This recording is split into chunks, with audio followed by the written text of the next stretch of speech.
Yeah, agreed. I mean, I think, you know, at the end of the day, our lives are as brief as they are. The meaning and the pleasure and the joy, most of it comes from interaction with other human beings, right? And so, to the extent that AI can help, like I have, um, you know, my wife is somewhat neurodiverse. I have a friend, many friends who are neurodiverse, and so we have these conversations about what people are able to do and what people aren't able to. We talk about ableism quite a bit sometimes, right? And I'm thinking like, well, if a tool allows somebody to be creative in a medium that they weren't previously able to be creative in, then that can unlock new ways of storytelling, new ways of connecting to different people, I think photography is a wonderful example, right? Like that when photography came out, everybody was like, "This is the death of art," "This is the death of painting," and it wasn't the death of painting. It was the birth of like Dadaism and Cubism and, like these non-strictly representational forms of art because that was now more taken care of by the camera. And I think AI is an analog to that, but in a in a in a much more robust and strange and complex way that is really pretty unpredictable. But I'm really excited by it. I'm excited by the idea of someone that I previously might not have paid attention to because they weren't able to produce something of a certain whatever it was, like that they are now able to express themselves in a new way. And I think that's to me, that's really exciting. And it's the opposite of how many people think of AI as this like cold, distant, mechanical thing, right?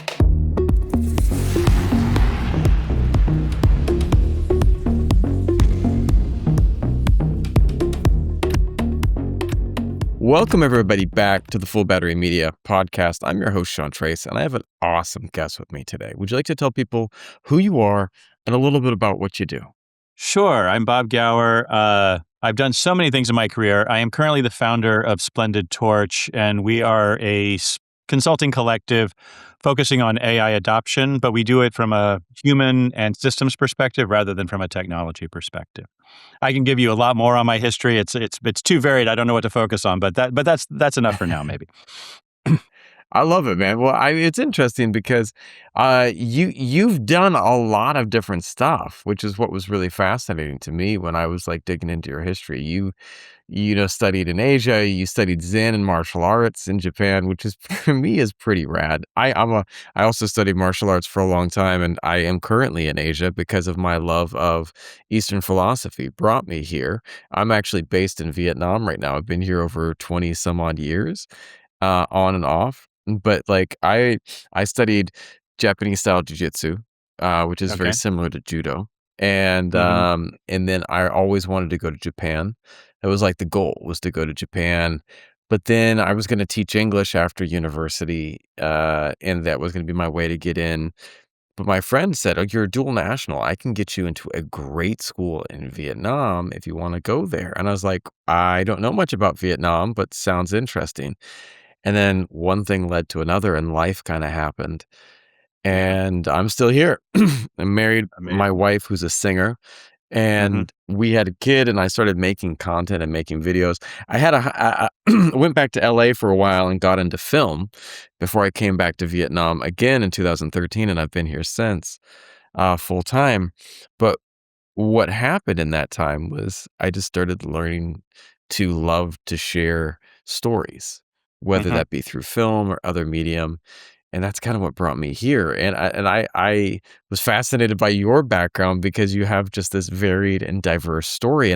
Now you're working with AI, but I want to know what took you from here to here? What was the catalyst for that That's such a great change, man? question. That is such a great. By the way, are you in North or South Vietnam? Where are you in Vietnam? What I'm in are Ho you? Chi Minh City, so I'm southern, You're in like Ho Chi I Minh. was born in Okay, great. Saigon. Yeah, yeah, Yeah, gotcha. I've never been to the South. I traveled it's hot. overland from Bangkok to Hanoi in the '90s, and we Wow. entered Vietnam kind of in the midsection and went north. And we were on our way to China, and then my ex-wife and I, who is a New Zealander, and I don't know if you've probably encountered New Zealanders on the road. They have a reputation of, you know, they go out on the edge, and so we were doing some rather intense travel through the region. I love Southeast Asia, and my son will be going for his first trip. He's 19, and he'll be going there this summer with some friends. So anyway, That's awesome. I'm very very connected and really enjoy the country. So anyway, how did I get here? Boy, I don't, how far back to go and all of that. I guess the Right. main thing for me is like I've always really been interested and curious about kind of the systems that run the world, like how the world works. Mm, I started off studying moral philosophy, mainly because I was curious about, like, well, how do I be a good person? Like, what is it, like, what does it take to be a good person in the world? And I'm 60 years old now, so this was, many years ago.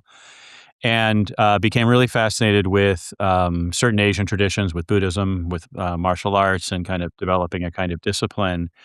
And then slowly I've always been really intellectually curious. And in the mid '90s, I discovered chaos theory. I don't know if you're familiar mm. with chaos and Yeah. complexity, but that really has served, I think, as sort of the foundation of my intellectual curiosity ever since. And then I began working with organizations. I worked in visual design for a time, and then I was like, actually, I'm more interested in like the people that make the stuff rather than the making of the stuff. Like I was more interested in what are team dynamics, what's going on in this organization, and that led me to a kind of obscure field of organization design. And for the past 20 years or so, I've been working in some variants of that. Organization design and team development are kind of the things that I'm most curious about because I really think both as an individual and as a collective, like the way we do things matters, the way we approach problems, the way we think, the way we address our own biases, the way we collaborate with others. To me, it's just like there's a certain magic there that I'm just always really fascinated. And I got into AI because AI is throwing everything up in the air right now in the organization world, and it's the next fun wave, and so I'm riding that now. That's awesome.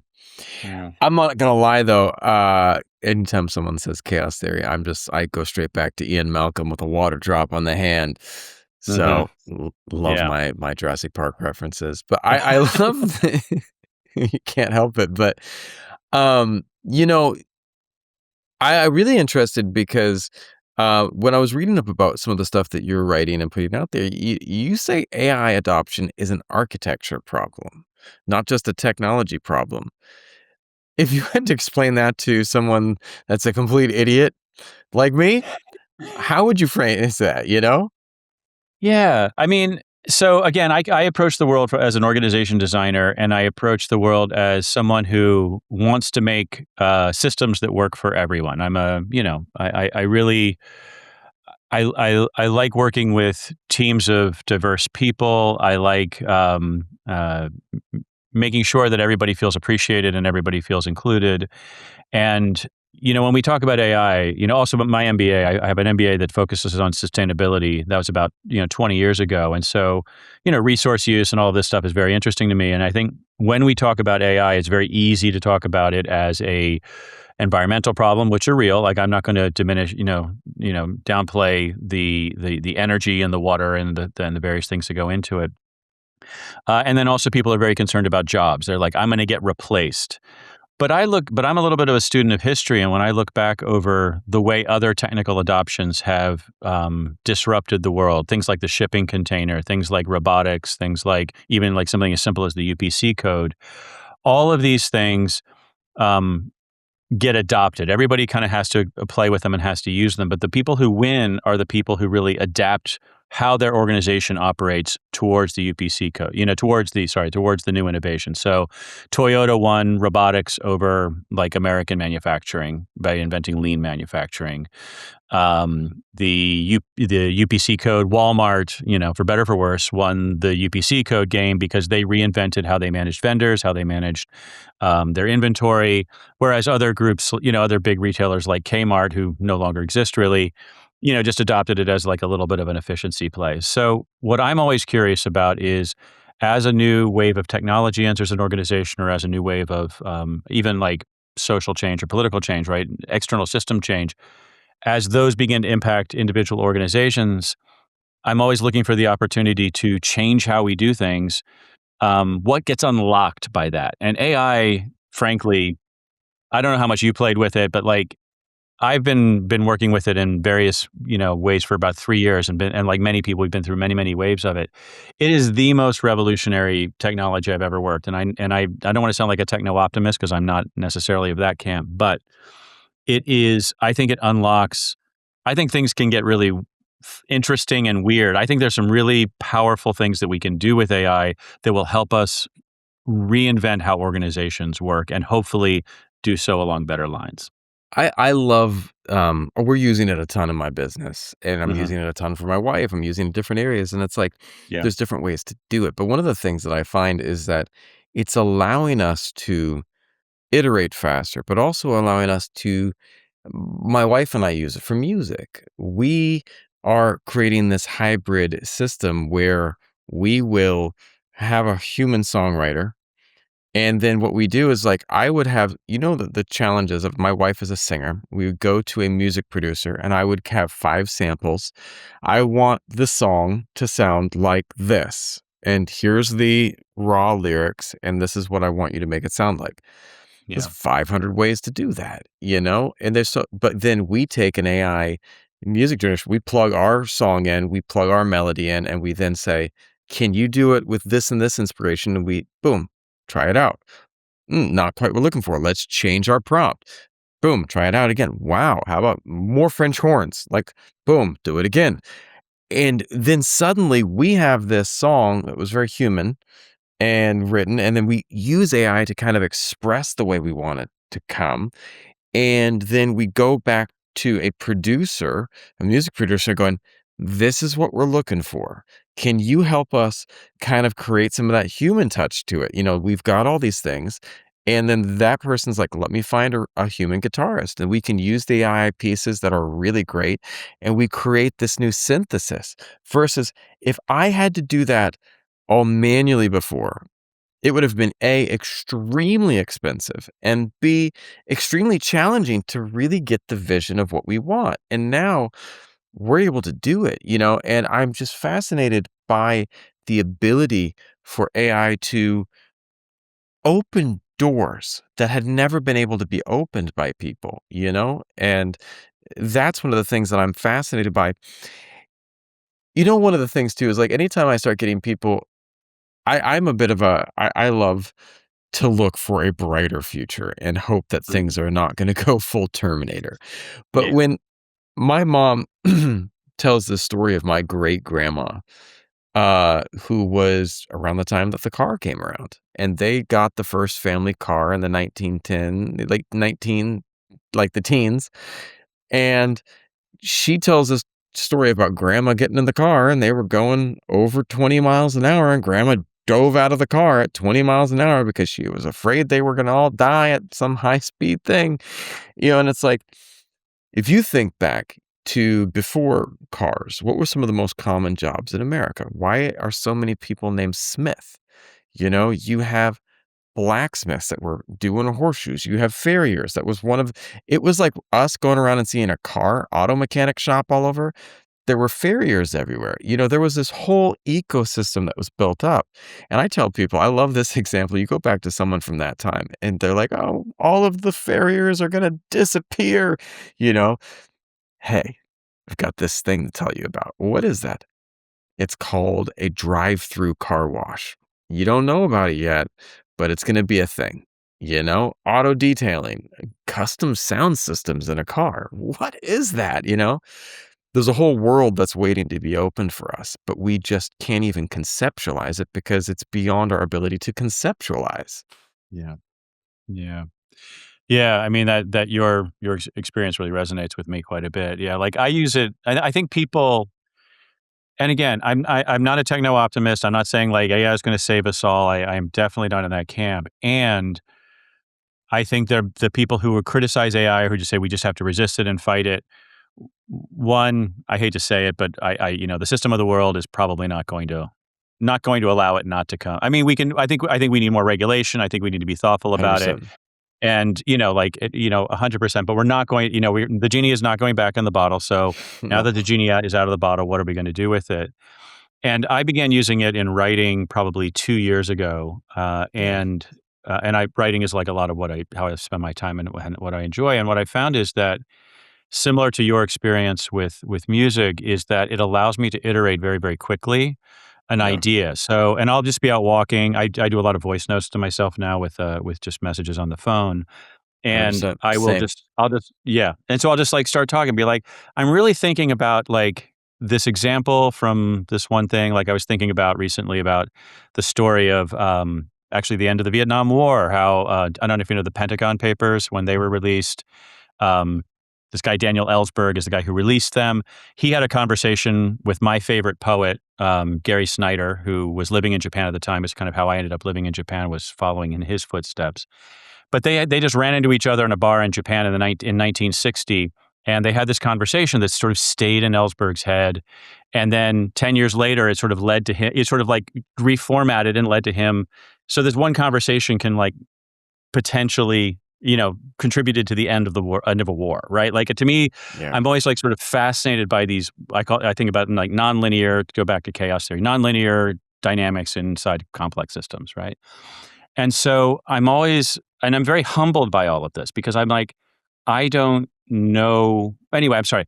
I would take an idea like that, connect it to something at work, and then it would give me an iteration of the article that I want to write, and be like, no, that's not quite right. Give me this other article. Give me another iteration, and then I'll take it myself and rewrite the final thing. But one, I work faster. Two, I work more effectively.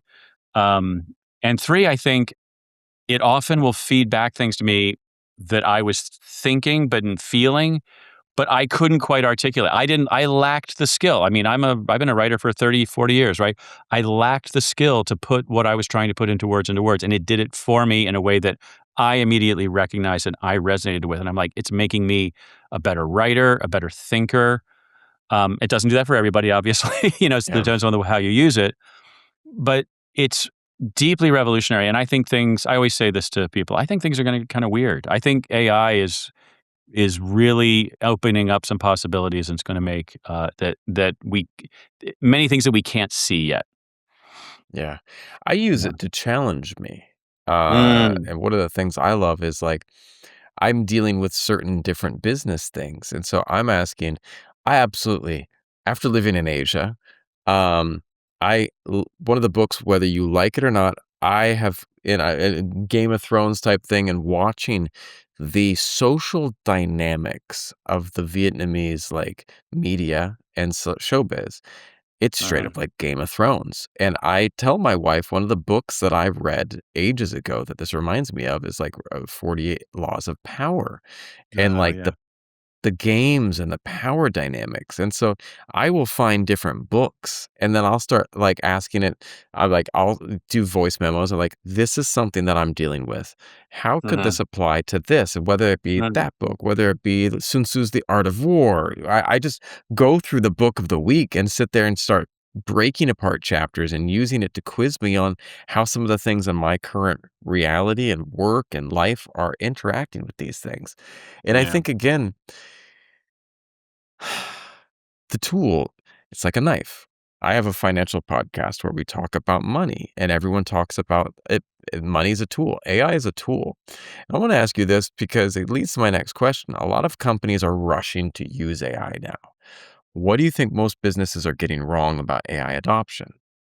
Yeah. So I think businesses are getting a lot wrong about AI adoption, and maybe we can even just start with that word adoption. Like the first thing that people are getting wrong is they are treating AI as if it's one thing. They're saying we want our people to use Right. AI, and so it's very hard to measure at scale, like how people, what's going on, especially because a lot of the organizations we work with will come in, and part of our first analysis is, well, what's going on currently? And what we find is that everybody has ChatGPT or Claude on their phone and is Yeah. uploading company data to that's ungoverned, unsecured, probably Mm, shouldn't be put onto a public platform like that. I mean, it can be the security issues are there, but they're not maybe as bad as some people think. But there is a lot of like, we call it shadow AI, right? So there's a lot of shadow AI adoption, and then so I was working with a company recently, and their governance around it, so directives from their IT department, was both vague and draconian all at the same time. And so basically, it gave everybody in the organization two choices. The choice was either to use it how they wanted to use it, and to just pray, beg for forgiveness if if someone found out and they did something wrong, or just not share with other people. So they keep their experiments to themselves. And then or was to not do anything at all, because the government's directives were really just, don't upload sensitive data. And like, well, what is sensitive data, right? What do you mean by that? And to what platform? And are there any permissions that I need to, change when I'm using the platform? And so it encourages two things. One, it encourages, and we look a lot at culture, like how culture develops. So one, if you're adopting a tool that has a lot of potential use cases, a lot of gets better every time, or it gets different at least every time we use it. The innovation curve is really steep on it, so it's changing all of the time itself. The models are changing all the time, the tools are changing all the time, but also just the instance of it that you are currently using gets more information every time you use it, so it's also changing every time. That we need experimentation. Like, the only way to use these things well is to experiment, which means we have to fail, we have to trust each other, we have to be willing to share, like. And so when you have these draconian rules, it doesn't encourage people, just kind of keep it to themselves. And the tools kind of encourage that anyway, because they do kind of live, like your individual instance can be so different from the organizational. Or the organization will buy like a big platform. They'll buy Copilot or something, right? They'll buy a huge platform and they'll be like, everybody should use Copilot, but it's not a great model. It's not a great tool. The use cases aren't quite there. And so people just don't quite, they're not quite thinking about strategically, why would I want to apply AI to something? What's the governance rules that are going to keep us safe as I do it? Does this change our workflows, sort of our operational posture? How do I enable people to use it safely and make sure that they're paying attention to the governance and rules and understand the strategic alignment that I just articulated?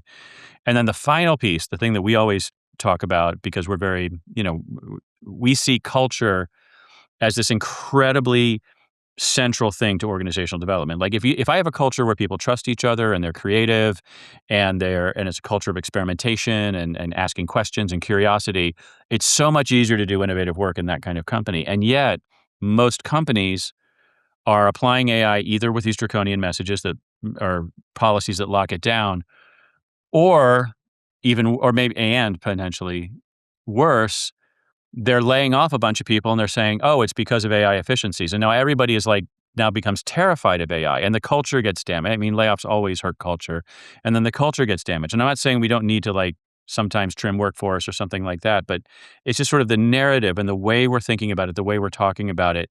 It just sort of, it seems to take all the joy, the pleasure, the fun, the experimentation out of it, and that's what these tools really thrive on, in my experience. I completely agree, and I think that the fear is one of the things I heard recently was that someone was commenting about that what they saw as one of the challenges is that the companies that were pushing a lot of these AI solutions, they were preaching it's going to help everyone, it's going to do all this, but yet these companies were like, it's going to help everyone, and then massive layoff, and it's Exactly. like, it's like, well, hang on, that didn't help everyone.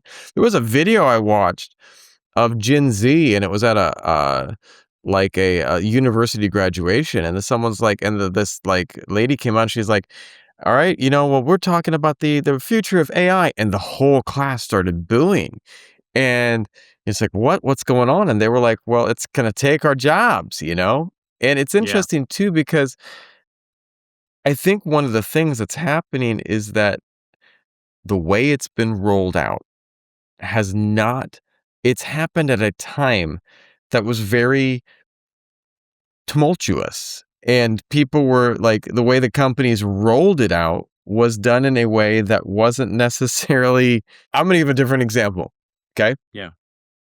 In my company, we had a problem with people coming late to work and getting back on to work on time, right? Small company, startup. I'm too nice. I can't be mean.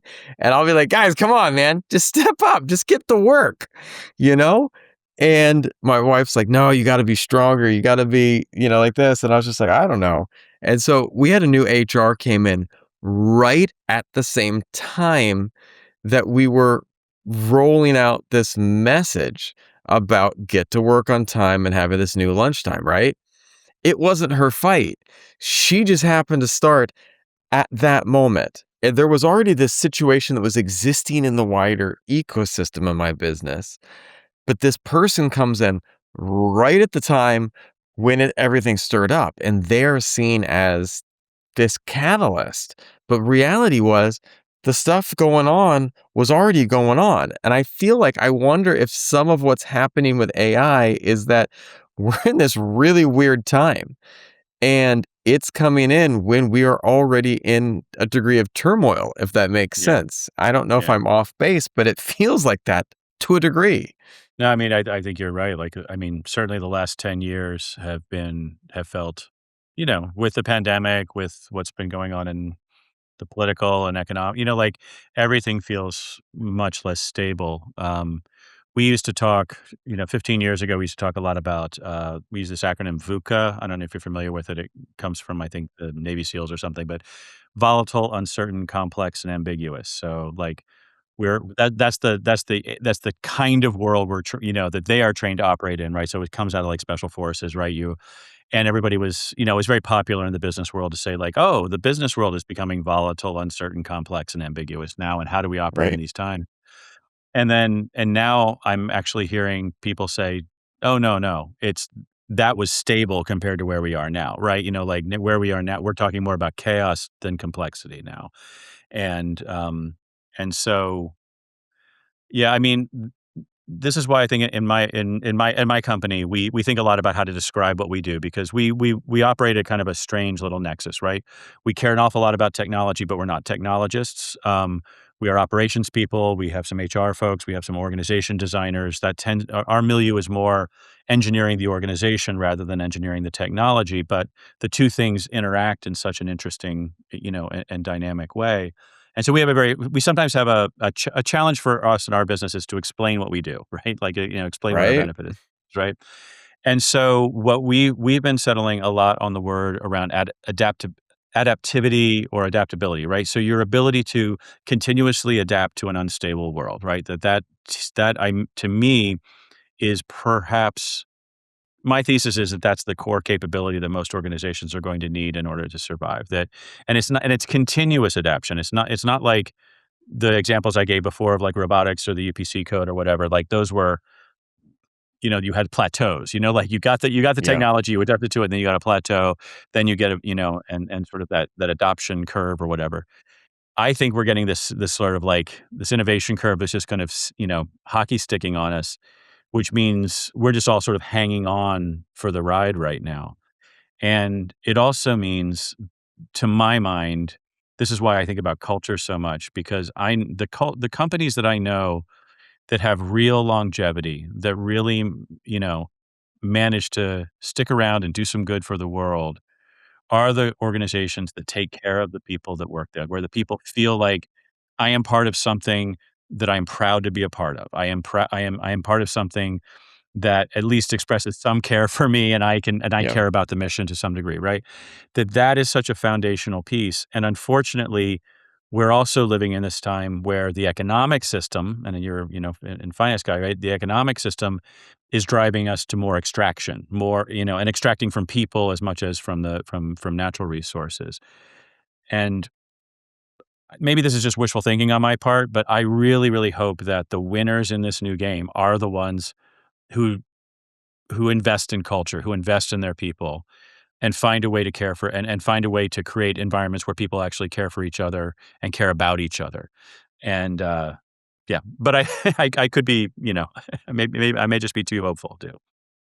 I don't know. I actually I disagree. I think that you're hitting the nail on the head. There's a couple things. I work in media and content, and we see Mhm. AI cutting into profit margins and revenue. Yeah. Already AI is starting to edit videos and stuff.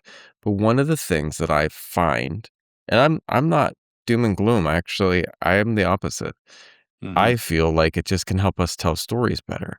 Like, Yeah. how can you tell stories better? Because to me, if I can automate some of the stuff that takes me a lot of time, if there are new tools, if I was doing video editing 20 years ago, I'd be Yeah. splicing film together. Isn't it nice Right. that I can do it digitally now? Isn't it nice that I have these tools that make it a lot easier to tell stories? And like what I have in this phone is better than the camera that I was shooting on 15 years ago, you know? Yeah. Yeah. Um, Couple things that pop out. I also have a wine podcast. I've got a lot of podcasts, and All right. I grew up in the Napa Valley, Oh, nice. high school and college, families up in the Bay Area, and like I spend a lot of time there. This fall, I interview all these winemakers because I'm fascinated by winemaking. I am fascinated by the craft of this is farming. These vineyards are planted, and then you've got all these years that go by till you can use the grapes, and then the grapes are aged in these bottles, and then you go through this process, and it is super organic, hands in the earth, and the difference between the winemaker, the difference between a hot summer and a cold summer, the difference between that type of soil. Where am I going with this? It's that I'm heading back to Napa this fall to shoot a documentary about harvest.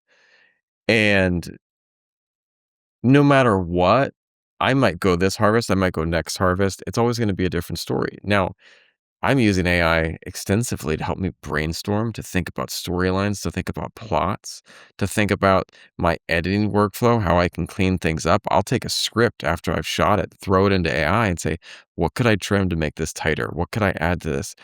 But here's the cool part. I push back against AI all the time. I push back against it because I know what I would like to watch. And this is something that someone said to me.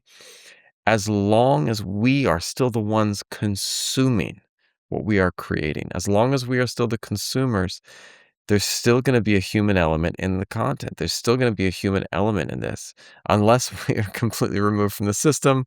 But as of right now, that still looks like we're the consumers for the foreseeable future, you know? Yeah, agreed. I mean, I think, you know, at the end of the day, our lives are as brief as they are. The meaning and the pleasure and the joy, most of it comes from interaction with other human beings, right? Yep. And so, to the extent that AI can help, like I have, you know, my wife is somewhat neurodiverse. I have a friend, many friends who are neurodiverse, and so we have these conversations about what people are able to do and what people aren't able to. We talk about ableism quite a bit sometimes, right? And I'm thinking like, well, if a tool allows somebody to be creative in a medium that they weren't previously able to be creative Yep. in, then that can unlock new ways of storytelling, new ways of connecting to different people, I think photography is a wonderful example, right? Like that when photography came out, everybody was like, "This is the death of art," "This is the death of painting." And it wasn't the death of painting, it was the birth of, like, Dadaism and Cubism and, like, these non-strictly representational forms of art because that was now more taken care of by the camera. And I think AI is an analog to that, but in a in a in a much more robust and strange and complex way that is really pretty unpredictable. But I'm really excited by it. I'm excited by the idea of someone that I previously might not have paid attention to because they weren't able to produce something of a certain whatever it was, like that they are now able to express themselves in a new way.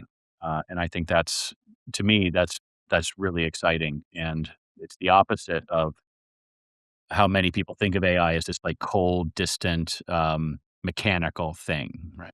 I was listening to this video the other day, and it was Bach. I was playing Bach, Mm, which probably one of the greatest heights of human culture, some of the things that Bach wrote. I just think absolutely phenomenal. Any of the great people from that time period were next level, right? I mhm, love absolutely everything from Bach, but then I didn't realize that I was listening to Bach in the wrong way because any of the piano concertos written by Bach were not written for piano. They were written for this plucking instrument that had an entirely different sound because the piano didn't exist at that time. The piano was a right. later invention, you know? And there were times throughout history in the 17th to 18th centuries, the violin family was something that was a new addition, and people thought it was gonna destroy music. Now we think of like the string section as a stalwart of the classical music, genre. But in the 18th and 19th century, it was the piano because it was invented and people were terrified of it. But then, can you imagine Chopin or Liszt without like the piano? Like these composers that took it and made it something amazing. Throughout history, there have been these things that were seen to be ruining art, seen to be ruining things. And I think that, I think we'll get to the point where whatever our little CP3PO is doing, it sits next to us and pipes off things. But I also think that we're headed toward a territory where we just can't foresee what's coming. And I think that whether that be something that's grand or something that's very mundane. But I mean, I think that there's going to be a mundane nature of things that we are going to have to adapt. But there was something that you mentioned earlier about organizations and people. And I think from having a background in martial arts, one of the things that I learned as a martial artist is that nothing ever goes as planned. When you go and you are engaging in some type of martial arts bout, it generally goes a different direction. know, Dr. Ian Malcolm, the Velociraptors escape, man. And, you have to figure out how to adapt. And Yeah.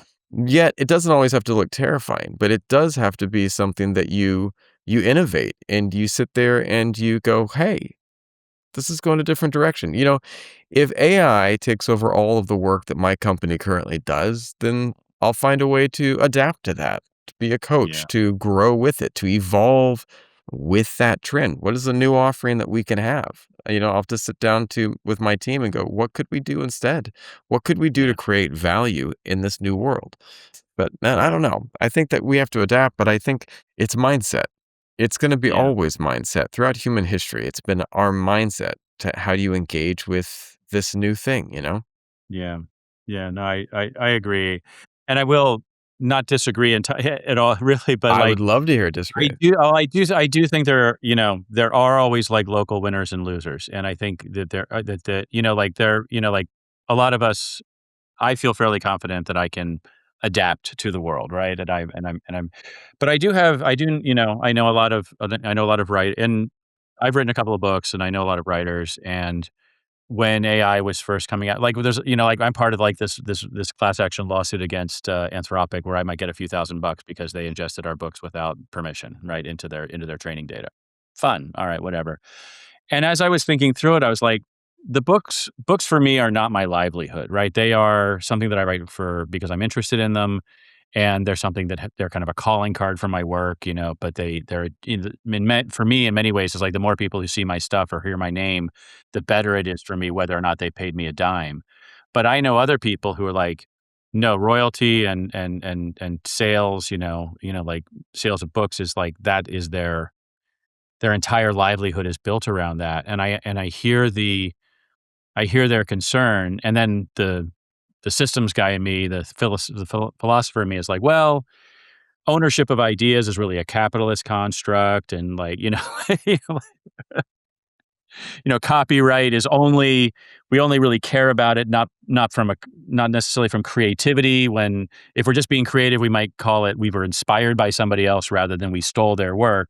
But in a capitalist construct where we all have to like sell our work in order to make a living, um, and it's easy for me to sort of like wave my concerns away, but then I feel like, oh no, there are people who are going to lose their livelihoods and who may not be able to pivot. They may not have the time, they may not have the interest. There are people kind of being left behind by the new technology, and so One of the things too that I wonder though, um, I wonder if there's a space where, like that group of students that had the pushback, my daughter didn't want a fancy camera for her birthday. She wanted an old 19, like a Mm, 2000s, like digital camera that, yeah, oh, was very raw, that didn't have all of the filters on it. And I asked her why. And she's like, she's 10 and she's like, because it looks real. And I was like, "Well, what do you mean?" Like, and she's like, "Well, it just looks kind of how more of how I see stuff." And it's interesting too because I think that for writing, there will still be a place for writers. There'll still be a place that it might be different, but I don't know. I just have this hope that we will l- continue to respect and love the craft. Like there was a winemaker. I'm going to go back to something that I can actually conceptualize a little easier because I don't know. He was talking about how there might be a time where we can break down and have a machine that can go beep, boop, boop, boop, and then it spits out a $2,000 bottle of wine, what used to be a $2,000 bottle of wine. But like, is it still going to have the same value? Or are people going to go, you know what? Actually, I want this. I want the thing that was farmed on this farm and done this way. I don't know. But I think that's the question that people are going to have to start, that we're all going to have to figure out. And is there something to be said for the value of, I don't want to say hard work, but like the struggle that goes into creating a piece of art? I mean, I just released a music video for my wife, and it was a lot of editing. We used a lot of great tools on it, but when I was filming and hand holding that gimbal and my heavy camera and going back and forth, running around the hot stage, running circles around her to get this shot of me spinning, that took energy. There was something to be put into that. So I don't know. I, Have you ever heard of the IKEA effect? Do you know? no, I'd love to hear it. Yeah, it's like it's just this idea, and I think there's some papers about it. I can't quote them at all, but but as I understand it, it's that when you like people value their new piece of IKEA furniture more highly than they value maybe a nicer piece of furniture they bought already assembled, because when they put energy into assembling it, you then feel more ownership of it because it's taken some of your time because you have, so they call this the IKEA effect, right? That if something requires energy or time from us, we tend to value it more highly, right? And I can remember this, right? Like I was living in Japan in the early '90s, pre-internet, and took a lot of film, took a lot of pictures on film. I've got boxes of slides sitting around somewhere, and I remember how it cost me something every time I took a picture, right? So I paid a lot. I took a lot more energy framing, like framing that photo, right? And then later I worked as a newspaper design director as digital photography was entering into the newspaper world back in the States. And I would send, photographers out to sporting events. And I was working at the San Francisco Examiner. And so we would send them out to the Giants game or whatever, and they would just come back with so many photos because now they had digital backs on all of their SLRs, right? And I just remember how in some ways things improved because I had a lot as an art director, I had a lot more to choose from, but there was also, like, the job of the photographer changed in some significant way. I don't know, I don't quite understand. Maybe they might describe it differently. They might just say, like, they could experiment more, I guess, right? They could try more stuff. They could be a little more risky, and they'd, keep it on auto, right? And just let it run and then pick the best photo out. So, I'm a film photographer. I shoot digital, I shoot film, but I love one of my favorite. I have Pentax K1000. I've got an old Olympus. I've got an old Nikon, but one of my favorites is I have the Canon 1N. It was okay. essentially the last of the, Canon, like, top of the line cameras before they went to the 1D, Okay. and before they went over to the 5D and, like, that whole lineup of digital cameras. Yeah. And at its time, it was like a $4,000 camera, and I love that camera. And we had this music video for my wife, and I was directing, and I had my camera there because I just love capturing moments while everything's going on, and I also was checking the framing on things, and I just pull out my camera because it helps me, 24 to 70 on there, and I'm just checking frames and things like where I wanna be shooting for the next shot. And I also had a digital photographer there, And on that day, for this one like this one music video, he shot 3,000 photos. I had 3 rolls, and I finished up those rolls. He sent us all of these beautiful photos, but mine were just as good. And that was the wild part. I had just as many good photos. And my wife was like, "How did you pull that off?" And I said, it was like intention. It's like the art of being present, the art of Zen. And it's interesting because, the idea of like that flower arrangement or the simple my teacher would have us do a judo throw thousands of times just to get it right. And what does right mean? I don't know. I can't even explain what right is, but it just felt it. It was like pop, they're in the air, land beautifully, and you're just like, how did I do that? It was just this motion, this no mind. And I think that there's something to be said for I watch the lady up our street and she cooks the best duck vermicelli noodle soup. It is got all of these Chinese herbs in it for boosting your chi. It is heavenly. Probably one of the most amazing foods I've ever eaten. And I don't know what she does. They wake up at 3 a.m. and start prepping it. And I've never seen this in any restaurant I've ever been to. It is in no Vietnamese restaurants. It is just random on this street. She should have like a couple Michelin stars, but no one knows about her. But the people that do, they just show up every day. And to me, I think that is what is gonna be preserved. And when people ask me, like, "What's special about the videos you do?" And I'm like, "They've got that."